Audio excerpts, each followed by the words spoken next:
Tie the kangaroo down. Skip it. I don't know. Sport. There's always one. Well, it's at 3 a.m. in the morning, so by that stage, who knows? Did you? I assumed you had a moment. How do I feel about kangaroos at 3 a.m. in the morning? Yes, they are menaces, but I love them. So I grew up on a property outside of Canberra in Womboyne, and I used to work at the Magpie Sports Club, and I'd do the overnight shift. And on the way home, we'd do the close out. It's well, this must have been an early one if it was 3. We're 6, mad. I didn't plant it. And coming over the hill, over the Womboyne Hill, out jumps big kangaroo, screeched my brakes on my little Honda Prelude. It's so cool back then. And I missed it, and then a little babe jumped out. Accidentally hit the baby. It was awful. It was awful. What kind of story was that? Oh, sorry, scratch that. Won't be asking that one tomorrow. Anyway, a really kind man came along, and I remember him having this cowboy American. He's like, "Drive on, lady," but he didn't actually say that. In my memory, he was like, "Drive on, lady." And I was like, "Still alive." Drive on.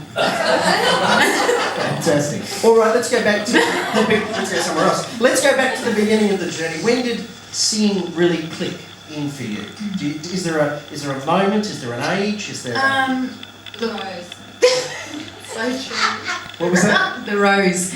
Singing the Rose. No, actually, it was pre-Rose. It would have been Time After Time at the school. Or was it the Rose? No, it was Fading Like a Flower. Yes. At Jamison. Should Mum come and sit on? You know I can't do anything without my mum. She texted me after I'd come out going, "Just put a bit more lippy on, would you?" Thanks, Mum. So we got to the bottom of that question. What was the question? When did singing? Probably very young. I'll just say very young. I did little talent quests and things at shopping centres, and I sang at school, and it was just always part of my life. I remember I had this little Barbie cassette deck, and I would tape the songs off the radio, and then I'd tape them onto the other one with me singing the harmonies along. I didn't even know what a harmony was, but I know that they were harmonies. That's good. And and so Roxette, and Martika, and So, and obviously, come 2004, you're still quite young, and Idol happens. What was it like? An absolute lay down and say, "I've got to do that," or? Yeah, well, I'd watched the first season, and along with probably every single other household in Australia at the time, and just absolutely loved the concept that somebody could come out of the blue and forge a successful career out of it, and certainly the people from that first show did. Good old Guy Sebastian, I should rock some. Anyway, and I just thought, what a great opportunity to get out there and just give it a go. I mean, I had no idea that I'd get through. I sort of, it was just a dream. It was a total dream. So I struggled through. Thanks to Canberra, they just kept pushing me through and bottom 3, but no.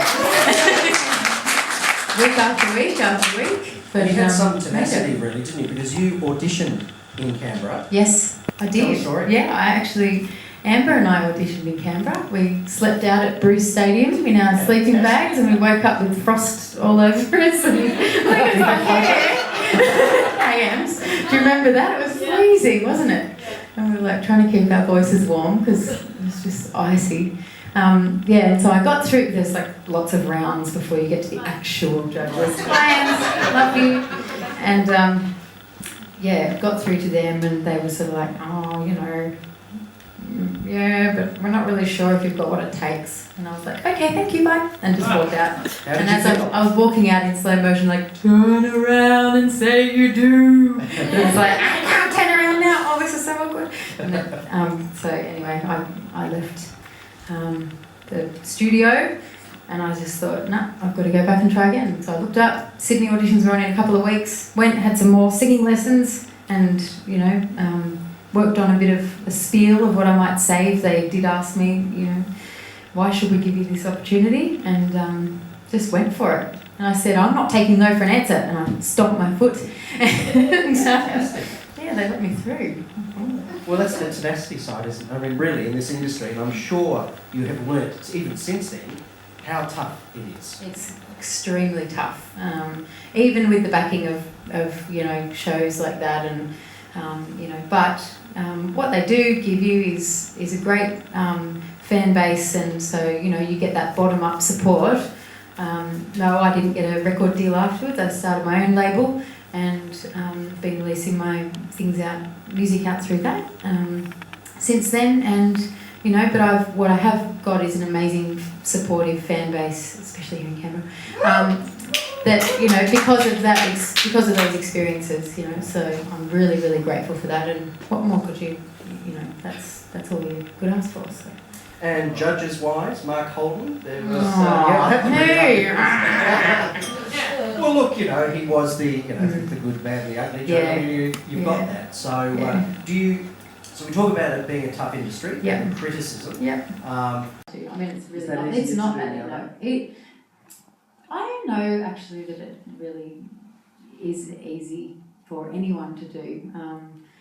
I think you'd have to be pretty full of yourself to just somebody's saying nasty things to you, or not take some offence or take it sort of a little bit personally. But what I just do is turn it around and use it to prove them wrong, and that's that's my way in life and dealing with that. What scares Hayley Jensen as a performer? Not spiders, I don't want spiders. I was going to say flying stinging things, but Mum coming into the dressing room 5 minutes before I'm about to go on going, sing chandelier! Holy stick! No. What scares me as a performer? Do I feel when it's the before you go on. As soon as I walk out onto the stage, I just feel like I'm at home. I don't think I feel more comfortable anywhere in the world ever, But the moments before you go on, it's that kind of, the anxiety builds up and the pressure and the lyrics and just will everything gel? But it does, especially when you play with such amazing guns like these guys, and you can trust your musos. And finally, just advice again from a seasoned performer. Well, I mean, you're unique because, as I say, you've been through Australian Idol. You got really high up in the heyday of it, but you've had and you've gone back to The Voice as well. Yeah. Why did you do that? Was there just a? It was 10. Do you know what? It was 10 years on, and I was in a alternative rock band then. And we were like, photos of that. Yeah. Good. Oh, look, it was foot on the fold back, head banging, all that. Fantastic. Yeah. And it was awesome. But we just produced a record, and we just paid a lot of money to produce this amazing record. The band is called Silver Cities. If anyone's interested, go and check it out. And I thought, how are we going to get this out there?